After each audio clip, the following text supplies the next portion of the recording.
২০২৪ থেকেই বাংলা ছবির জয়জয়কার। খাদান রিলিজ করছে বিশ্বের বিভিন্ন প্রান্তে। রঘু ডাকাতের শুটিং শুরু হবে শীঘ্রই। তার শুভ মহরত সরস্বতী পুজোয়, সেই উপলক্ষে ব্যস্ত দেব। তাই খাদান মুক্তির জন্য সব দেশে উপস্থিত থাকতে পারবেন না। চরম ব্যস্ততার ফাঁকে তিনি এলেন এই রাত তোমার আমার ছবির প্রিমিয়ারে। বন্ধু পরমব্রত ছাড়াও এই সিনেমায় তার উপরি পাওনা ছিল অঞ্জন দত্ত এবং অপর্ণা সেনের জুটি। তিনি বলেন, খাদান ব্লকবাস্টার হিট। শুধু খাদান নয়, খাদানের সঙ্গে বিনোদিনীর প্রচারও করেন। ৩১ তারিখ থেকে বিনোদিনীও রিলিজ করছে হায়দ্রাবাদ, পুনে সহ একাধিক শহরে। রুক্মিণীর পর এবার বিনোদিনীর ভূমিকায় দেখা যাবে শুভশ্রীকে। সেই বিষয়ে দেবকে জিজ্ঞেস করা হলে তিনি বলেন, যে বিনোদিনী রিলিজ করেছে আমি সেই সম্পর্কেই জানি, বাকিটা আমি জানি না। আমার কাছে যে বিনোদিনী রিলিজ করেছে সেটাই আসল বিনোদিনী। রুক্মিণীর সঙ্গে বক্স অফিসে শুভশ্রীর যে টক্কর চলবে তা বলাই বাহুল্য।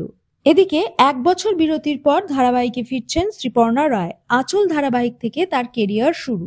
শেষে তাকে দেখা গেছে স্টার জলসার গাঁটছড়া ধারাবাহিকে। তারপর বিয়ে করেন অভিনেত্রী। বিয়ের পর যে ১ বছর বিরতি নেবে তা আগেই জানিয়েছিলেন। বিরতির পর এবার ফিরছেন জি বাংলায়। অ্যাক্রোপলিস এন্টারটেনমেন্ট প্রযোজিত সখী ভালোবাসা কারে কয় মেগা সিরিয়ালে দেখা যাবে তাকে। শ্রীপর্ণা এই মেগায় মুখ্য চরিত্রে থাকবেন কিনা সেই সম্পর্কে এখনো কিছুই জানা যায়নি। জি বাংলার কড়ি খেলাতেও প্রধান চরিত্রে ছিলেন তিনি। এবার তাকে পজিটিভ নাকি নেগেটিভ চরিত্রে দেখা যাবে তা জানা যাবে মেগার প্রোমো প্রকাশিত হওয়ার পরেই।